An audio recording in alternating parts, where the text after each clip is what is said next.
ಸಿರಿ ನ್ಯೂಸ್ಗೆ ಸ್ವಾಗತ. ನಾನು ಅಮೃತಾ ಶ್ರೀಕಂಠ. ಮೈಸೂರು ಜಿಲ್ಲೆ ಎಚ್ಡಿ ಕೋಟೆ ತಾಲೂಕಿನ ಬೀಚನಹಳ್ಳಿ ಕಬಿನಿ ಜಲಾಶಯಕ್ಕೆ ಮುಖ್ಯಮಂತ್ರಿ ಬಸವರಾಜ ಬೊಮ್ಮಾಯಿ ಅವರು ಬಾಗಿನವನ್ನ ಸಮರ್ಪಿಸಿದರು. ಕಳೆದೆರಡು ತಿಂಗಳ ಹಿಂದೆಯೇ ಕಬಿನಿ ಜಲಾಶಯ ಸಂಪೂರ್ಣ ಭರ್ತಿಯಾಗಿತ್ತು. ಆದರೆ ಕೆಆರ್ಎಸ್ ಜಲಾಶಯ ಭರ್ತಿಯಾಗದಂತ ಹಿನ್ನೆಲೆಯಲ್ಲಿ ಕಬಿನಿಗೆ ಇದುವರೆಗೂ ಬಾಗಿನವನ್ನ ಸಮರ್ಪಿಸಿರಲಿಲ್ಲ. ಆದರೆ ಇದೀಗ ಕೆಆರ್ಎಸ್ ಕೂಡ ಭರ್ತಿಯಾಗಿರುವುದರಿಂದ ಬಾಗಿನ ಸಮರ್ಪಣೆಗೆ ಸಮಯ ಕೂಡಿ ಬಂದಂತ ಹಿನ್ನೆಲೆಯಲ್ಲಿ ಇಂದು ಕಬಿನಿ ಜಲಾಶಯಕ್ಕೆ ಸಿಎಂ ಬಸವರಾಜ ಬೊಮ್ಮಾಯಿ ಅವರು ಸಂಪ್ರದಾಯಬದ್ಧವಾಗಿ ಪೂಜೆಯನ್ನ ಸಲ್ಲಿಸಿ ಬಾಗಿನ ಸಮರ್ಪಿಸಿದರು. ಸಿಎಂ ಬೊಮ್ಮಾಯಿಗೆ ಸಚಿವರಾದ ಗೋವಿಂದ ಕಾರಜೋಳ, ಎಸ್ಟಿ ಸೋಮಶೇಖರ್, ಶಾಸಕರಾದ ಅನಿಲ್ ಚಿಕ್ಕಮಾದು, ಎನ್ ಮಹೇಶ್ ಸೇರಿದಂತೆ ಸ್ಥಳೀಯ ಮುಖಂಡರು ಸಾಥ್ ನೀಡಿದರು.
ಸಂತೋಷ ಆಗ್ತದೆ.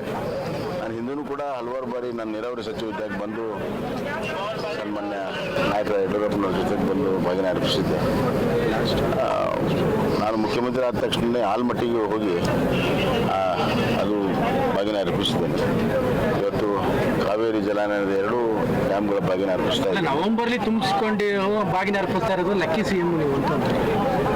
ಹಂಗೇನು ಲಕ್ಕಿ ಅಂತಲ್ಲ, ಆದರೆ ನಮ್ಮ ರೈತರಿಗೆ ಒಳ್ಳೇದಾದ್ರೆ ನಮ್ಮ ಮೈಸೂರು ಜಿಲ್ಲೆ ಎಚ್ಡಿ ಕೋಟೆ ತಾಲೂಕಿನ ಕಬಿನಿ ಜಲಾಶಯಕ್ಕೆ ಸಿಎಂ ಬಸವರಾಜ ಬೊಮ್ಮಾಯಿ ಆಗಮಿಸಿದಂತಹ ವೇಳೆ ಬಿಜೆಪಿ ಮುಖಂಡ ಹೈಡ್ರಾಮಾ ನಡೆಸಿರುವ ಘಟನೆ ನಡೆದಿದೆ. ಮುಖ್ಯಮಂತ್ರಿ ಆಗಮನದ ಹಿನ್ನೆಲೆಯಲ್ಲಿ ಕಬಿನಿ ಜಲಾಶಯದಲ್ಲಿ ಟೈಟ್ ಸೆಕ್ಯೂರಿಟಿ ಮಾಡಲಾಗಿತ್ತು. ಬಳಿಕ ಮುಖ್ಯಮಂತ್ರಿ ಆಗಮಿಸುತ್ತಿದ್ದಂತೆ ಮತ್ತಷ್ಟು ಬಿಗಿ ಭದ್ರತೆ ಕೈಗೊಳ್ಳಲಾಗಿತ್ತು. ಈ ವೇಳೆ ಪೊಲೀಸರ ಭದ್ರತೆಯಿಂದ ಎಚ್ಡಿ ಕೋಟೆ ತಾಲೂಕು ಘಟಕದ ಅಧ್ಯಕ್ಷ ಗುರುಸ್ವಾಮಿ ಅವರು ಕುಪಿತಗೊಂಡರು. ಸಿಎಂ ಬಳಿಗೆ ತೆರಳಲು ಗುರುಸ್ವಾಮಿ ಹರಸಾಹಸ ಪಟ್ಟರು. ಆದರೆ ಪೊಲೀಸರು ಇದಕ್ಕೆ ಅವಕಾಶವನ್ನು ನೀಡಿಲ್ಲ. ಇದರ ನಡುವೆಯೇ ಸಿಎಂ ಬೊಮ್ಮಾಯಿ ಅವರು ಬಾಗಿನ ಸಮರ್ಪಣೆ ಮಾಡಿ ತೆರಳಲು ಮುಂದಾದರು. ಸಿಎಂ ತೆರಳುವ ವೇಳೆಯೂ ಗುರುಸ್ವಾಮಿ ಅವರು ಕಾರಿಗೆ ಅಡ್ಡಲಾಗಿ ಕೂರಲು ಯತ್ನಿಸಿದ್ರು. ಈ ವೇಳೆಯೂ ಪೊಲೀಸರು ಗುರುಸ್ವಾಮಿಯನ್ನ ಬದಿಗೆ ಸರಿಸಿದ್ರು. ಆದರೆ ಸಿಎಂ ಬಸವರಾಜ ಬೊಮ್ಮಾಯಿ ಅವರಿಗೆ ಮಾತ್ರ ಇದ್ಯಾವುದೂ ಗಮನಕ್ಕೆ ಬರದೆ ನಿರ್ಗಮಿಸಿದ್ರು. ಸಿಎಂ ಬೊಮ್ಮಾಯಿ ತೆರಳಿದ ಬಳಿಕವೂ ಗುರುಸ್ವಾಮಿ ಅವರು ಪೊಲೀಸರ ವಿರುದ್ಧ ಆಕ್ರೋಶ ವ್ಯಕ್ತಪಡಿಸುತ್ತಲೇ ತೆರಳಿರುವಂತಹ ಘಟನೆ ಜರುಗಿದೆ.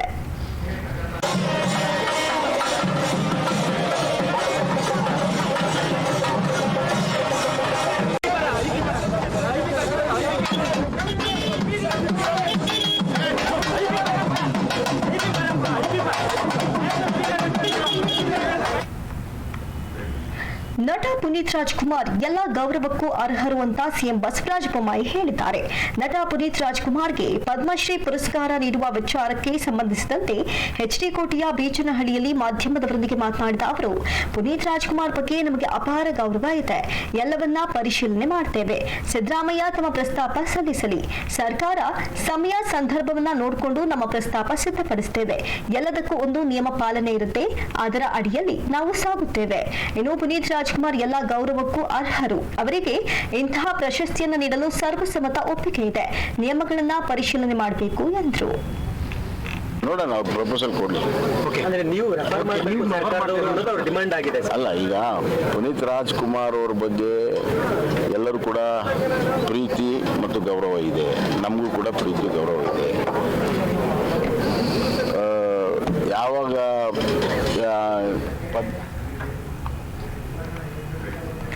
ಮಂಡ್ಯ ಜಿಲ್ಲೆ ಶ್ರೀರಂಗಪಟ್ಟಣ ತಾಲೂಕಿನಲ್ಲಿರುವ ಕೆಆರ್ಎಸ್ ಜಲಾಶಯಕ್ಕೆ ಸಿಎಂ ಬಸವರಾಜ ಬೊಮ್ಮಾಯಿ ಅವರು ಬಾಗಿನ ಸಮರ್ಪಿಸಿದರು. ಈ ವೇಳೆ ಸಚಿವರಾದ ಗೋವಿಂದ ಕಾರಜೋಳ, ನಾರಾಯಣಗೌಡ, ಎಸ್ಟಿ ಸೋಮಶೇಖರ್, ಸಂಸದೆ ಸುಮಲತಾ ಅಂಬರೀಶ್, ಸಂಸದ ಪ್ರತಾಪ್ ಸಿಂಹ, ಶಾಸಕರಾದಂತಹ ರವೀಂದ್ರ ಶ್ರೀಕಂಠಯ್ಯ, ಡಿಸಿ ತಮ್ಮಣ್ಣ, ಪುಟ್ಟರಾಜು, ತನ್ವೀರ್ ಸೇಠ್, ಎನ್ ಮಹೇಶ್, ನಾಗೇಂದ್ರ, ಜಿಲ್ಲಾಧಿಕಾರಿ ಅಶ್ವತಿ ಸೇರಿದಂತೆ ಹಲವರು ಉಪಸ್ಥಿತರಿದ್ದರು. ಇನ್ನು ಜಲಾಶಯದ ಸುತ್ತ ಯಾವುದೇ ಅಹಿತಕರ ಘಟನೆ ನಡೆಯದಂತೆ ಬಿಗಿ ಪೊಲೀಸ್ ಬಂದೋಬಸ್ತ್ ಮಾಡಲಾಗಿತ್ತು.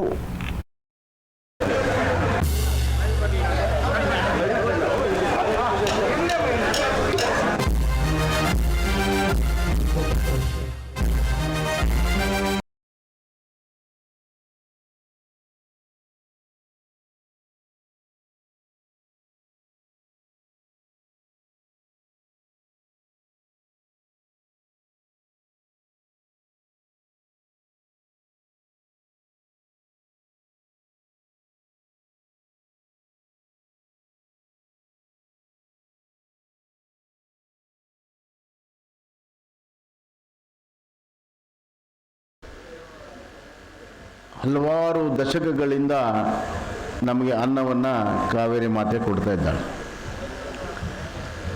ಇದನ್ನು ನಾವು ಸದಾ ಸ್ಮರಣೆಯಲ್ಲಿ ಇಟ್ಕೋಬೇಕಾಗ್ತದೆ. ಇನ್ನು ಈ KRS ಡ್ಯಾಮನ್ನು ನಾವು ಬರುವಂಥ 100 ವರ್ಷಕ್ಕೆ ಇದರ ಬಳಕೆ ಆಗಬೇಕಾದ್ರೆ ಇದರ ರಕ್ಷಣೆ ಮತ್ತು ಸಂಪೂರ್ಣವಾದಂಥ ಆಧುನೀಕರಣ ಮಾಡುವಂಥದ್ದು ಭಾಳ ಅವಶ್ಯಕತೆ ಇದೆ. ನಾನು ಇಲ್ಲಿ ಬಂದಾಗ ನೆನಪಾಗ್ತದೆ, ನಾನು 2008ರಲ್ಲಿ ನೀರಾವರಿ ಸಚಿವನಾಗಿ ಬಂದಾಗ ಗೇಟ್ಗಳನ್ನು ನೋಡಿದಾಗ ಸುಮಾರು 300 ಕ್ಯೂಸೆಕ್ಸ್ ನೀರು ತನ್ನಿಂದ ತಾನೇ ಹರಿದು ಹೋಗ್ತಾ ಇದೆ. ಗೇಟ್ಗಳೆಲ್ಲ ರಂಧ್ರ ಆಗಿತ್ತು. ಅಲ್ಲಿ ಚೀಲಗಳನ್ನು ಹಾಕಿದ್ರು, ಗೋಣಿ ಚೀಲಗಳನ್ನು. ನಾನು ಕೇಳಿದೆ ಎಷ್ಟು ವರ್ಷದಿಂದ ಹಿಂಗಿದೆಯಪ್ಪ ಅಂತ. 10 ವರ್ಷದಿಂದ ಇದೆ. ಯಾಕೆ ಹಿಂಗಾಗಿದೆ ಸರ್? ಗೇಟಿನ ಒಂದು ಬಳಕೆ ಆಗುವಂಥ ಏಜು 35 ವರ್ಷ, ಈಗ 75 ವರ್ಷ ಆಗಿದೆ ಈ ಡ್ಯಾಮ್ಗೆ. ಹೀಗಾಗಿ ಅದರ ಸೇವೆ ಮಾಡುವಂಥ ಎಲ್ಲ ವಯಸ್ಸು ಮುಗಿದು ಹೋಗಿದೆ ಅದಕ್ಕೆ. ಮತ್ತು ಯಾಕೆ ಇದುವರೆಗೂ ನೀವು ಬದಲಾವಣೆ ಮಾಡಿಲ್ಲ? ಅದಕ್ಕೆ ಅವರು ಕೊಟ್ಟಿರುವಂಥ ಕಾರಣ ಯಾವುದೂ ಕೂಡ ವೈಜ್ಞಾನಿಕವಾಗಿರಲಿಲ್ಲ. ಆದರೂ ಕೂಡ ನಾನು ಇದೇ ಸಭೆಯನ್ನು ಮಾಡಿ ವಾಪಸ್ ಹೋದೆ. 2 ದಿವಸ ಆದಮೇಲೆ ನನಗೆ ನಿದ್ದೆ ಬರಲಿಲ್ಲ. ನಾನು ಬೆಳಗಿನ 4 ಗಂಟೆಗೆ ನಮ್ಮ ಅಲ್ಲಿ ಅವತ್ತಿನ ಚೀಫ್ ಇಂಜಿನಿಯರು, ಈಗ ವಿಜಯ್ ಕುಮಾರ್ ಸೂಪರಿಂಟೆಂಡೆಂಟ್ ಇಂಜಿನಿಯರ್ ಆಗೇನೋ ಏನಾಗಿದ್ದಾನೆ, ಅವಾಗ AW ಇದ್ದ. ಇಲ್ಲಿ ಹೇಳಿದೆ, ನಾನು ಬರ್ತಾ ಇದ್ದೀನಿ, ಎಲ್ಲ ಮ್ಯಾಪ್ಗಳು ಎಲ್ಲವನ್ನು ಕೂಡ ತಯಾರು ಮಾಡಿಡಿ ಅಂತ. 7 ಗಂಟೆಗೆ ಬಂದು ಇಲ್ಲಿ ಎಲ್ಲವನ್ನು 2-3 ತಾಸು ಚರ್ಚೆ ಮಾಡಿ ಈ ಗೇಟ್ಗಳನ್ನು ಆಧುನೀಕರಣ ಮಾಡಲೇಬೇಕು, ಬೇರೆ ಯಾವ ಕುಂಟು ನೆಪಗಳನ್ನು ಹೇಳಬೇಡಿ ಅಂತ ಹೇಳಿ ಪ್ರಾರಂಭ ಮಾಡಿ ಅದನ್ನು ಮಾಡುವಂಥ ಇಲ್ಲಿ ಒಂದು ಕಂಪ್ನಿ ಇತ್ತು, ಮೈಸೂರು ಮೆಷಿನರಿ ಲಿಮಿಟೆಡ್ ಅಂತ. ಕೆಲಸವನ್ನು ತಾವು ಮಾಡಬೇಕು. ನೀಟ್ ಪರೀಕ್ಷೆಯಲ್ಲಿ ಹೆಚ್ಚಿನ ಅಂಕಗಳೊಂದಿಗೆ ಪಾಸ್ ಮಾಡಿ ಭಾರತಕ್ಕೆ 5ನೇ ರ್ಯಾಂಕ್ ಗಳಿಸಿರುವ ಮೈಸೂರಿನ ಆಕಾಶ್ ಎಜುಕೇಷನ್ ಸೆಂಟರ್ನ ವಿದ್ಯಾರ್ಥಿ ಮೇಘನ್ಗೆ ಇಂದು ಸಂಸ್ಥೆ ವತಿಯಿಂದ ಅಭಿನಂದನೆ ಸಲ್ಲಿಸಲಾಯಿತು. ಮೈಸೂರಿನ ಕುವೆಂಪು ನಗರದಲ್ಲಿರುವ ಆಕಾಶ್ ಎಜುಕೇಷನ್ ಸೆಂಟರ್ ಕಚೇರಿಯಲ್ಲಿ ಹಮ್ಮಿಕೊಂಡಿದ್ದ ಕಾರ್ಯಕ್ರಮದಲ್ಲಿ ಮೇಘನ್ ಹಾಗೂ 600ಕ್ಕೂ ಹೆಚ್ಚು ಅಂಕ ಗಳಿಸಿದ ವಿದ್ಯಾರ್ಥಿನಿಯರಿಗೆ ಪೇಟ ಹಾಗೂ ಶಾಲು ಹಾಕಿ ಸನ್ಮಾನಿಸಲಾಯಿತು. ಬಳಿಕ ಕೇಕ್ ಕತ್ತರಿಸಿ ಖುಷಿಪಟ್ಟರು. ಈ ವೇಳೆ Akash academy south head Chandan, Karnataka area business head Vishwanath, Mysuru Kuvempu Nagar branch head Mohan Reddy, ಉಪನ್ಯಾಸಕರು ಸೇರಿದಂತೆ ಹಲವರು ಉಪಸ್ಥಿತರಿದ್ದರು. ಇನ್ನು ಇದೇ ವೇಳೆ ಕಚೇರಿಯ ಹೊರಗಡೆ ವಿದ್ಯಾರ್ಥಿಗಳು ಹಾಗೂ ಶಿಕ್ಷಕರು ಪಟಾಕಿ ಸಿಡಿಸಿ ಡ್ಯಾನ್ಸ್ ಮಾಡಿ ಸಂಭ್ರಮಿಸಿದ್ರು.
ಈ ವೇಳೆ ಮಾತನಾಡಿದ ವಿದ್ಯಾರ್ಥಿ ಮೇಘನ್ ಅವರು 5ನೇ ರ್ಯಾಂಕ್ ಬಂದಿರೋದು ತುಂಬಾ ಖುಷಿಯಾಗ್ತಿದೆ. 2.5 ವರ್ಷದಿಂದ ಪಟ್ಟ ಶ್ರಮಕ್ಕೆ ತಕ್ಕ ಪ್ರತಿಫಲ ಸಿಕ್ಕಿದೆ. ದೆಹಲಿಯ ಏಮ್ಸ್ನಲ್ಲಿ ಸೀಟ್ ಸಿಕ್ಕಿರೋದು ತುಂಬಾನೇ ಖುಷಿಯಾಗ್ತಿದೆ. ಇದಕ್ಕೆ ಆಕಾಶ್ ಎಜುಕೇಷನ್ ಸಂಸ್ಥೆಯೇ ಕಾರಣ. ಇಲ್ಲಿ ಅತ್ಯಂತ ಶ್ರದ್ಧಾ ಭಕ್ತಿಯಿಂದ ಕಲಿತ್ರೆ ಅಸಾಧ್ಯವೂ ಸಾಧ್ಯ ಅಂತ ಖುಷಿಪಟ್ರು. ತುಂಬಾ ಖುಷಿ ಆಗ್ತಿದೆ. ನೀಟ್ಗೆ ಅಂತಾನೆ ತಯಾರಿ ಮಾಡಿದ್ರು. ಸೊ ತುಂಬಾ ಕಷ್ಟಪಟ್ಟು ಇಷ್ಟಪಟ್ಟು ತಯಾರಿ ಮಾಡಿದ್ವಿ 2.5 ವರ್ಷ. ಸೊ ಬರುತ್ತೆ ಅಂತ ಎಕ್ಸ್ಪೆಕ್ಟೇಷನ್ ಇತ್ತು, ಟಾಪ್ 50 ಬರ್ಬೋದು ಅಂತ. ಸೊ 5ನೇ ರ್ಯಾಂಕ್ ಬಂದಿರೋದು ತುಂಬಾ ಖುಷಿ ಆಗ್ತಿದೆ. ಸೊ ಒಂದು ಕಾಲೇಜ್ ಏಮ್ ಇಟ್ಕೊಂಡು ಹೋಗಿದ್ವಿ ಡೆಲ್ಲಿಲಿ ಅಂತ, ಅದು ಸಿಗ್ತಾ ಇದೆ, ತುಂಬಾ ಖುಷಿ ಆಗ್ತಿದೆ. Indian institute of medical science Delhi, ಅದು ಸಿಗ್ತಾ ಇದೆ, ತುಂಬಾ ಖುಷಿ ಆಗ್ತಿದೆ. ಅಂದ್ರೆ ತುಂಬಾನೇ ಸಪೋರ್ಟ್ ಮಾಡಿದೆ. ನಾನು ಆಗ್ಲೇ ಹೇಳಿದೆ, ಅಂದ್ರೆ ಒಂದು ವೆಲ್ ಎಸ್ಟಾಬ್ಲಿಷ್ಡ್ ಆಲ್ಗೋರಿದಮ್ ಇದು. ಅಂದ್ರೆ ಇವರು 25 ವರ್ಷದಿಂದ ಮಾಡ್ತಿದ್ದಾರೆ, 25 ವರ್ಷದಿಂದ ನೋಡ್ತಿದ್ದಾರೆ ಸ್ಟೂಡೆಂಟ್ ಲೈಫ್ ಹೇಗಿರುತ್ತೆ ಅಂತ. ಸೊ ತುಂಬಾ ಚೆನ್ನಾಗಿ ಕಸ್ಟಮೈಸ್ ಮಾಡಿದ್ದಾರೆ. ಅಂದ್ರೆ ಒಂದು ಇಂಡಸ್ಟ್ರಿ ತರ, ಅಂದ್ರೆ ಅಲ್ಲೆಲ್ಲ ಮೆಷಿನ್ಸ್ ವರ್ಕ್ ಆಗ್ತಾ ಇರುತ್ತೆ, ನಾವು ಬರೀ ರಾ ಮೆಟೀರಿಯಲ್ ಹಾಕಿದ್ರೆ ಪ್ರಾಡಕ್ಟ್ ಬರುತ್ತೆ. ಆ ತರ ಇಲ್ಲೂ ಆಲ್ಗೋರಿದಮ್ ಇದೆ. ನಾವು ಹೋಗಿ ನಮ್ಮ ಶ್ರದ್ಧೆಯಿಂದ ಇವ್ರು ಹೇಳಿದ್ದನ್ನ ಕೇಳಿದ್ರೆ ಒಳ್ಳೆ ಒಂದು ಫಲಿತಾಂಶ ಬರುತ್ತೆ. ಆ ಎರಡನೇದು, ಇಲ್ಲಿ ಟೀಚರ್ಸು ಯಾವಾಗಲೂ ಫ್ಯಾಮಿಲಿ ತರನೇ ನೋಡ್ಕೊಂಡಿದ್ದಾರೆ. ಯಾವತ್ತು ಟೀಚರ್ ತರ ಫೀಲ್ ಆಗೋಗ್ಬಿಟ್ಟಿಲ್ಲ.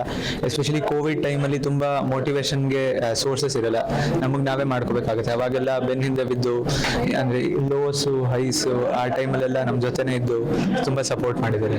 ಆಂತೆ ಇವೆಂಟ್ ಆಗ್ಲೇ ಹೇಳ್ದೆ ನಾನು, ಆಂತೆ ಬರೀ ಸ್ಕಾಲರ್ಶಿಪ್ ಎಕ್ಸಾಮ್ ಅಲ್ಲ, ಸ್ಕೌಟಿಂಗ್ ಎಕ್ಸಾಮ್ ಆಕ್ಚುಲಿ. ಸೊ ತುಂಬಾ ಅಂದ್ರೆ ನಮ್ಮ ಬೆಸ್ಟ್ ಶಾಟ್ ಕೊಟ್ರೆ ತುಂಬಾ ಒಳ್ಳೆ ಅಂದ್ರೆ ಔಟ್ಕಮ್ಸ್ ಇರುತ್ತೆ. ಯಾಕಂದ್ರೆ ಇಲ್ಲಿಂದ ಸ್ಪೆಷಲ್ ಟ್ರೈನಿಂಗ್ಸ್ಗೆ ನಿಮ್ಮನ್ನ ಆಪ್ಟ್ ಮಾಡ್ಕೋತಾರೆ. ಸೊ ತುಂಬಾ ಬೆಸ್ಟ್ ಶಾಟ್ ಕೊಡೋಣ.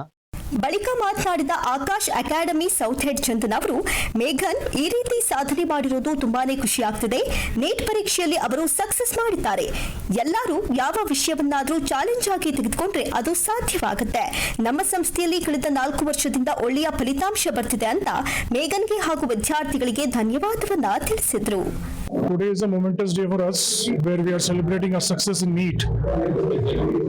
Like every year, we have been challenging our own previous year's results to come out much better.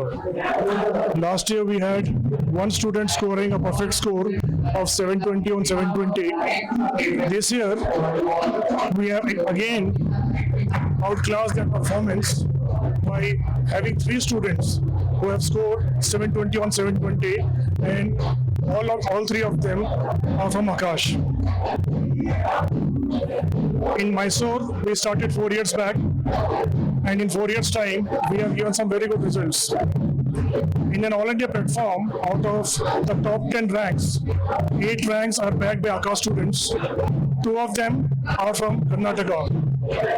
Just Chabada, who is from Mangalore, all India ranked 5th, and Megan from Mysore only, who is also all India ranked 5th. I wish all the students all the very best for their future, and I'm sure with more students associating with us, Mysore will get a greater success and give us more engineers and doctors. Thank you.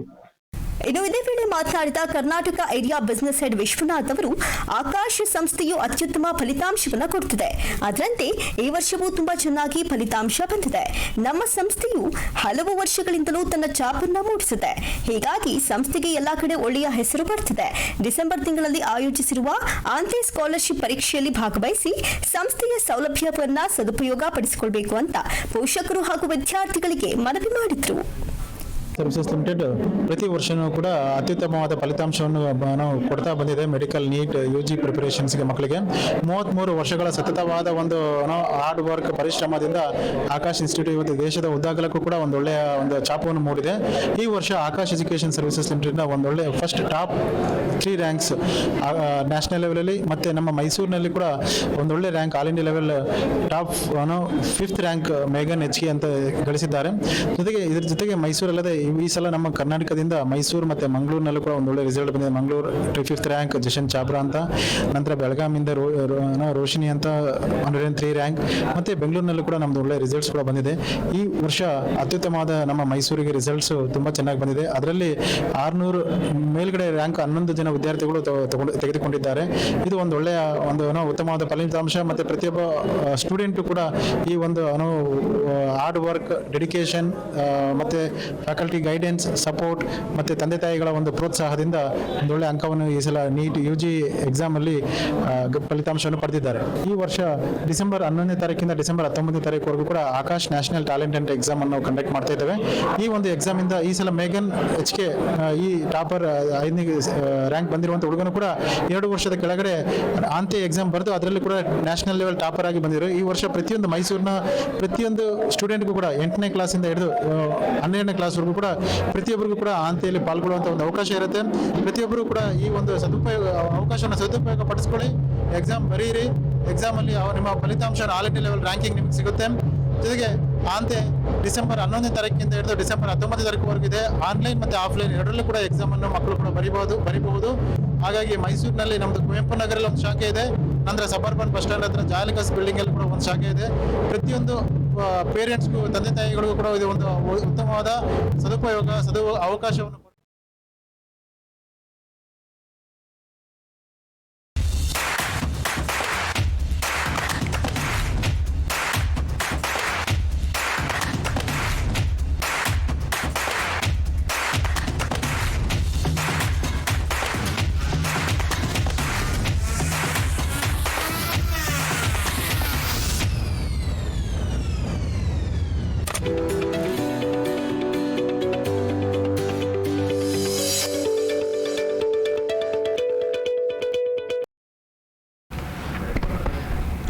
ನಟ ಪುನೀತ್ ರಾಜ್ಕುಮಾರ್ ಅವರು ಹೃದಯ ಸ್ತಂಭನದಿಂದ ನಿಧನರಾದ ನಂತರ ಹೃದ್ರೋಗದ ಬಗ್ಗೆ ಜನರಲ್ಲಿ ಸಮೂಹ ಸನ್ನೆ ಉಂಟಾಗಿದೆ. ನೂರಾರು ಜನರು ರೋಗದ ಲಕ್ಷಣ ಇದೆ ಅಂತ ಹೇಳಿಕೊಂಡು ಆಸ್ಪತ್ರೆಗಳ ಬಾಗಿಲನ್ನು ತಡೆದಿದ್ದಾರೆ.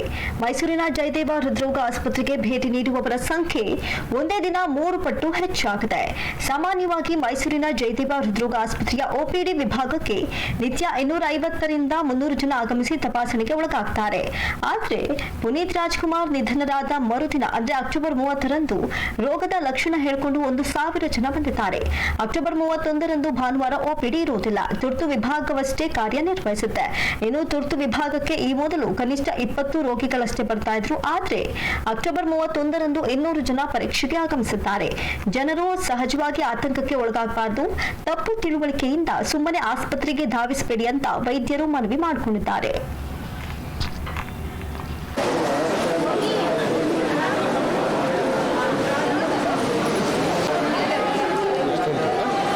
ಎಲ್ಲ ನೋವು ಹಾರ್ಟಿನ ನೋವಲ್ಲ.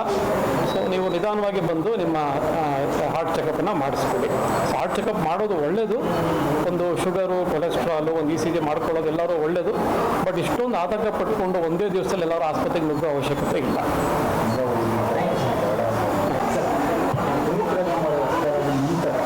ಇದ್ದಾರೆ ನಾವು ಇಷ್ಟೊಂದು ಆರೋಗ್ಯಕರ ಜೀವನ ಶೈಲಿ ನಡೆಸಿದ್ರು ನಮಗೆ ಹಾರ್ಟ್ ಅಟ್ಯಾಕ್ ಆಗಿ ನಾವು ಸಾಯಬಹುದು ಅನ್ನೋದೊಂದು ಸತ್ಯ ಅವರೆಲ್ಲರಿಗೂ ಗೊತ್ತಾಗಿದೆ.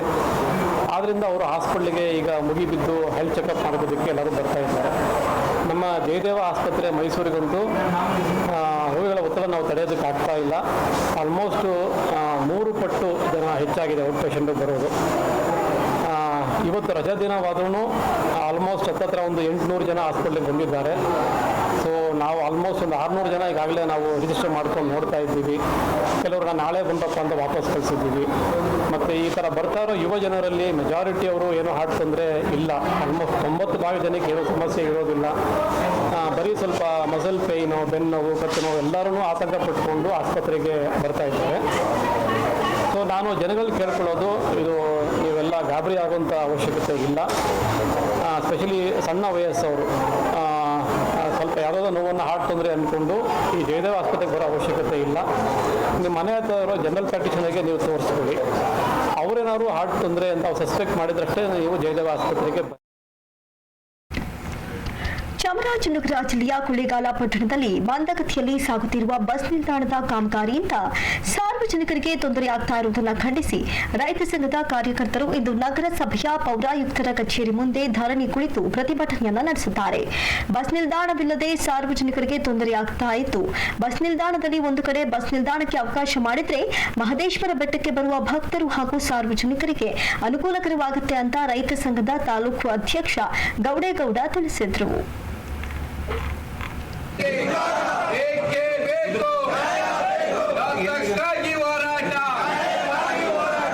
ನಾವು ಕೊಳ್ಳೇಗಾಲದ ನಗರಸಭೆ ಆಯುಕ್ತರ ಕಚೇರಿ ಮುಂಭಾಗ ಒಂದು ಚಳುವಳಿಯನ್ನು ಮಾಡ್ತಾ ಇರೋ ಉದ್ದೇಶ ಏನು, ಕೊಳ್ಳೇಗಾಲದ ಹೃದಯ ಭಾಗದಲ್ಲಿ ಇರ್ತಕ್ಕಂಥ ಬಸ್ ಸ್ಟ್ಯಾಂಡ್ ಇನ್ನೂ ಸಹ ಕಾಮಗಾರಿ ಮುಗ್ದಿಲ್ಲ.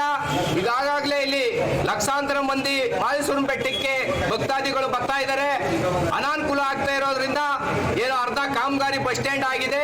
ಆ ಬಸ್ ಸ್ಟ್ಯಾಂಡ್ ಒಳಗಡೆ ಬಸ್ಸನ್ನ ಬಿಟ್ಟು ಸಾರ್ವಜನಿಕರಿಗೆ ಭಕ್ತಾದಿಗಳಿಗೆ ಅನುಕೂಲ ಮಾಡಿಕೊಡ್ಬೇಕಂತ ಒಂದು ಒತ್ತಾಯನ ನಾವು ನಗರಸಭೆ ಆಯುಕ್ತರಿಗೆ ಮಾಡ್ತಾ ಇದ್ದೀವಿ.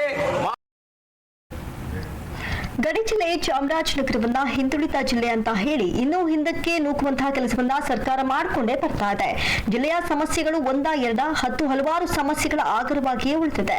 ಇನ್ನು ಸಮಸ್ಯೆಗಳ ಸರಮಾಲೆಗಳನ್ನ ವಿರೋಧಿಸಿ ಪ್ರತಿಭಟಿಸಿದ ಸಂಘಟನೆಗಳ ಶಕ್ತಿಗಳು ಕುಂದು ಹೋಗ್ತಿವೆ.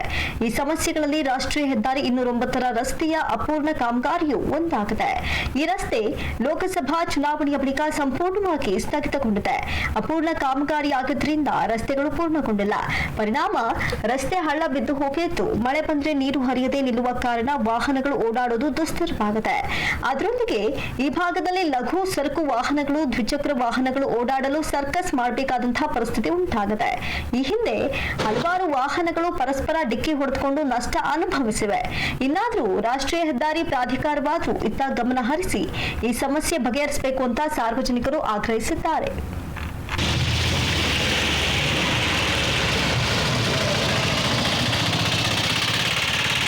ಚಾಮರಾಜ ಚಾಮರಾಜನಗರ ಜಿಲ್ಲೆ ಹನೂರು ಪಟ್ಟಣಕ್ಕೆ ಬಸ್ ಇಲ್ಲದೆ ವಿದ್ಯಾರ್ಥಿಗಳು ಸೇರಿದಂತೆ ಗ್ರಾಮಸ್ಥರಿಗೆ ತೀವ್ರ ತೊಂದರೆಯಾಗಿದೆ. ಅಜ್ಜಿಪುರ ಸೇರಿದಂತೆ ಇತರೆ ಗ್ರಾಮಗಳಿಂದ ತಾಲೂಕು ಕೇಂದ್ರವಾದ ಹನೂರಿಗೆ ತೆರಳಲು ಸಮರ್ಪಕವಾದ ಬಸ್ ವ್ಯವಸ್ಥೆ ಇಲ್ಲದೆ ಇರುವಂತಹ ಕಾರಣ ಪ್ರಯಾಣಿಕರು ಹಾಗೂ ವಿದ್ಯಾರ್ಥಿಗಳು ಪರಿತಪಿಸುವಂತಾಗಿದೆ. ಕೆಎಸ್ಆರ್ಟಿಸಿ ನಿಗಮವು ವಿದ್ಯಾರ್ಥಿಗಳಿಗೆ ಬಸ್ ಪಾಸ್ ವಿತರಿಸಿದ್ದು, ಬಸ್ಸುಗಳನ್ನು ಸಮರ್ಪಕವಾಗಿ ಬಿಡದೆ ಪ್ರಯಾಣಿಕರು ತಮಿಳುನಾಡಿನ ಬಸ್ಗಳನ್ನು ಅವಲಂಬಿಸುವ ಪರಿಸ್ಥಿತಿ ಉದ್ಭವಿಸಿದೆ. ಬರುವ ಒಂದೆರಡು ಬಸ್ಸುಗಳಲ್ಲಿ ವಿದ್ಯಾರ್ಥಿಗಳು ನೂಕುನುಗ್ಗಲಲ್ಲೇ ಶಾಲಾ ಕಾಲೇಜುಗಳಿಗೆ ತೆರಳಬೇಕಾಗಿದೆ. ಆದ್ದರಿಂದ ಕೆಎಸ್ಆರ್ಟಿಸಿ ಕೊಳ್ಳೇಗಾಲ ಡಿಪೋದಿಂದ ವಿದ್ಯಾರ್ಥಿಗಳಿಗೆ ಅನುಕೂಲಕರವಾಗುವಂತಹ ನಿಟ್ಟಿನಲ್ಲಿ ಹೆಚ್ಚುವರಿ ಬಸ್ಸುಗಳನ್ನು ಬಿಡಬೇಕು ಅಂತ ಗ್ರಾಮಸ್ಥರು ಇದೀಗ ಒತ್ತಾಯಿಸಿದ್ದಾರೆ.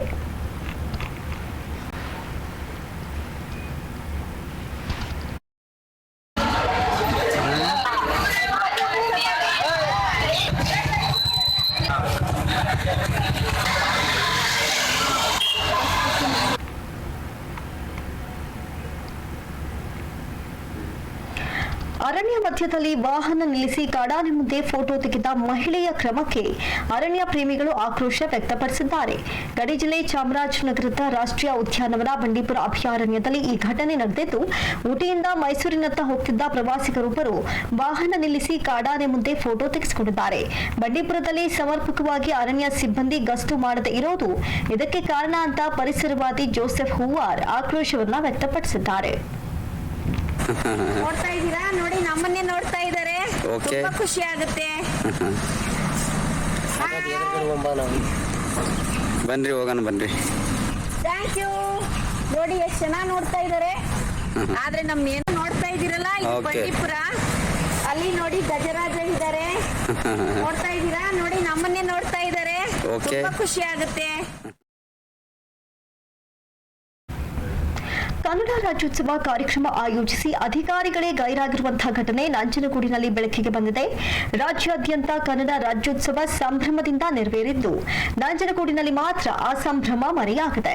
ತಾಲೂಕು ಆಡಳಿತದ ವತಿಯಿಂದ ಹಮ್ಮಿಕೊಳ್ಳಲಾಗಿದ್ದ ಕಾರ್ಯಕ್ರಮಕ್ಕೆ 90% ಅಧಿಕಾರಿಗಳು ಗೈರಾಗುವ ಮೂಲಕ ಜನಪ್ರತಿನಿಧಿಗಳು ಹಾಗೂ ಸಾರ್ವಜನಿಕರ ಕೆಂಗಣ್ಣಿಗೆ ಗುರಿಯಾಗಿದ್ದಾರೆ. ಮಿನಿ ವಿಧಾನಸೌಧದ ಸಭಾಂಗಣದಲ್ಲಿ ಆಯೋಜಿಸಿದ್ದ ಕಾರ್ಯಕ್ರಮದಲ್ಲಿ ಅಧಿಕಾರಿಗಳಿಗಾಗಿ ಮೀಸಲಿರಿಸಿದ್ದ ಕುರ್ಚಿಗಳು ಖಾಲಿಯಾಗಿ ಕಂಡುಬಂದಿತ್ತು. ಇದು ಕಾರ್ಯಕ್ರಮದ ಬಗ್ಗೆ ಅವರಿಗಿರುವಂತಹ ಆಸಕ್ತಿಯನ್ನ ಪ್ರದರ್ಶನ ಮಾಡಿದೆ. ಗೈರಾದ ಅಧಿಕಾರಿಗಳು ಹಾಗೂ ಸಿಬ್ಬಂದಿಗೆ ಕಾರಣ ಕೇಳಿ ಶೋಕಾಸ್ ನೋಟಿಸ್ ಕೊಡಲು ತಾಲೂಕು ಆಡಳಿತ ಇದೀಗ ನಿರ್ಧಾರ ಮಾಡಿದೆ.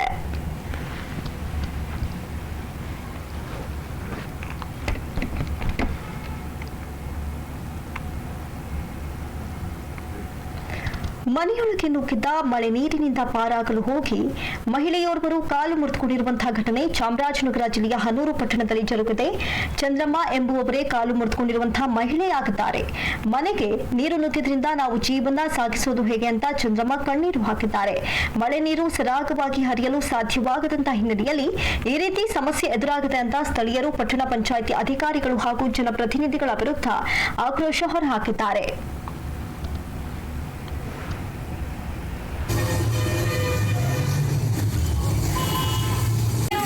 ಮನೆ ಒಳಗಡೆ ಎಲ್ಲ ನೀರು ತುಂಬ್ಕೊಳ್ತದೆ, ಚೌಳು ಕಪ್ಪೆ ಎಲ್ಲ ಒಳಗಡೆ ತುಂಬ್ಕೊಬಿಟ್ಟಿದ್ದಾವೆ.